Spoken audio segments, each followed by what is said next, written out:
This is the fourth part of the interview by cruxnow.com of Pope Leo, titled Pope Leo Speaks to Crux's Elise and Allen about Gaza, China, and the U.S.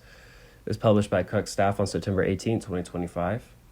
The editor's note is these are the fourth excerpts of a two-part interview between Pope Leo XIV and Crux senior correspondent Elise and Allen, contained in her new biography of the Pope, Leon XIV, Ciudadano del Mundo, Misionero del Siglo XX, Uno, or Leo XIV, Citizen of the World, Missionary of the 21st Century. The book is published in Spanish by Penguin Peru and will be available for purchase in stores and online September 18th.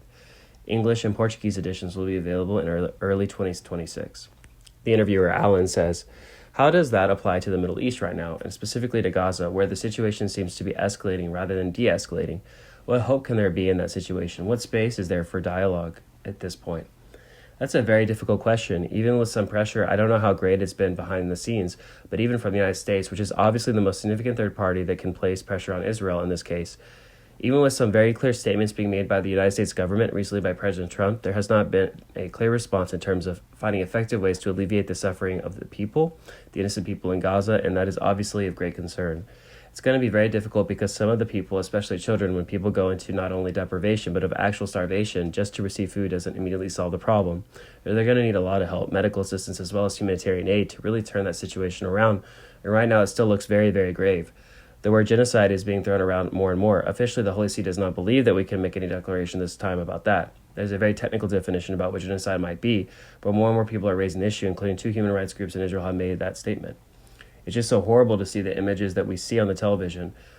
Hopefully someone will turn this around. Hopefully we won't grow numb. That's sort of a human response because you can only stand so much pain. So the numbness is a way just of deadening the nerves and saying, I can't take anymore, so it stops. I think certainly human beings, and as a Christian response, we can't grow numb. We can't ignore this. Somehow we have to continue to push to try and make a change there. Then the interviewer asks, another global player that has a lot of people are watching right now in terms of the influence it has is China. Pope Francis and many of your predecessors have adopted an Ostpolitik approach. Do you know yet where your own approach to engagement with China will be? And he replies, no, I would say that in the short term, I will continue the policy that the Holy See has followed for some years now, and it's been several predecessors. I in no way pretend to be wiser or more experienced than all those who have come before me. I'm also in ongoing dialogue with a number of people, Chinese on both sides of some of the issues that there are there. I'm trying to get a clear understanding of how the church can continue the church's mission, respecting both culture and political issues that have obviously great importance, but also respecting a significant group of Chinese Catholics who, for many years, had lived some kind of oppression or difficulty in living their faith freely without choosing sides. The Ostpolitik, the choices that have been made to say in a realistic way, this is what we can do right now, moving towards the future, I'm certainly taking into consideration along with other experiences that I've had previously in dealing with Chinese people. In government, as well as religious leaders and lay people, it's a very difficult situation. In the long term, I don't pretend to say that is what I will and will not do, but after 2 months, I've already begun having discussions at several levels on that topic. Then the interviewer said, also on the geopolitical level, there's been a lot of noise about you being the first pope from the United States and whether that might make a difference. Do you think it makes a difference? Then Pope Leo says, first of all, I hope that it will make a difference eventually with the bishops in the United States. Without going into recent history and reasons which I don't pretend to understand fully, of some of the things that have been said about the Episcopal United States and the relationship between church and politics. The fact that I'm American means, among other things, people can't say like they did with Pope Francis. He doesn't understand the United States. He just doesn't see what's going on. I think that's significant in this case. I don't plan to get involved in partisan politics. That's not what the church is about.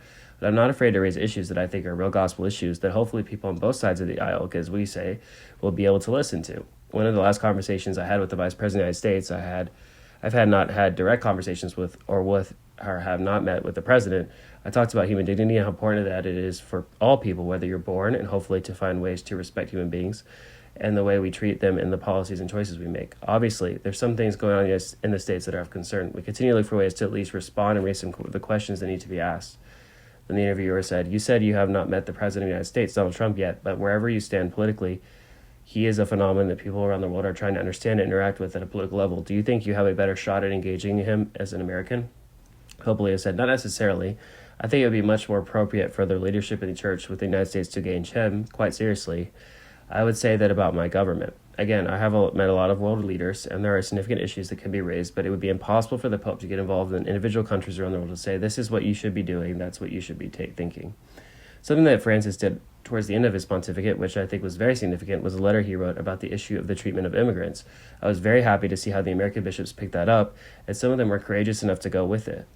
With that, I think that approach in general is a better approach that I would engage with the bishops primarily. President Trump made a statement last week about how he didn't have it on his agenda to want to meet me, and then he said, but his brother's a nice guy, and that's fine.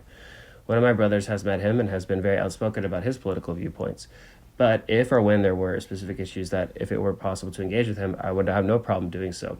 I think there are others who are doing that role fine, and he makes his choices, who he listens to and who he doesn't listen to.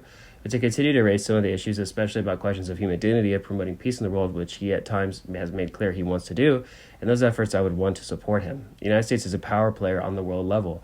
We have to recognize that, and sometimes decisions are made more based on economics than on human dignity and human support, but we have to continue to challenge and to raise some questions and to see the best way to do that.